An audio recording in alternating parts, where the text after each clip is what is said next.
Good afternoon. My name is Laura, and I am from Iowa. When I was 16 years old, I found myself pregnant, and I made the hasty decision to have an abortion out of fear of anyone knowing.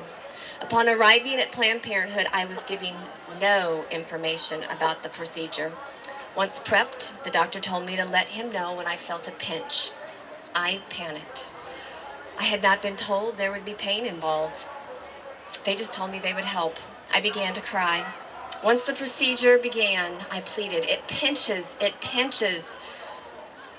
When I left Planned Parenthood that day, I promised I would never think or talk about that day ever again. In a follow-up appointment for the abortion, they discovered they had not completely removed the baby and told me I would have to return for another procedure. Before the second procedure occurred, I passed the remains of my baby in a toilet. I was devastated, but I didn't know what else to do but to flush the toilet. I was traumatized, not only by the procedure, but by the sight of what was left of my child. I struggled for the next 20 years. I found myself in unhealthy relationships. I didn't feel I deserved to be happy. Seeing a child approximately the age mine would have been stirred up deep pain within me.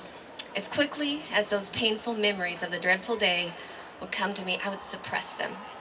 I experienced guilt, shame, fear, actually rage, difficulty having relationships, and a divorce before finally receiving help from an abortion recovery program. It was in this recovery program that I was able to express my thoughts, fears, and begin to grieve deeply the child I would never hold this side of heaven due to my freedom to choose. I grieved that I didn't get to hold her little hand or hear her sing her ABCs and later see her graduate from high school, marry, and live a beautiful life. Today, I deeply regret my abortion, and I'm not afraid to share the truth that abortion ends a life and leaves another deeply wounded.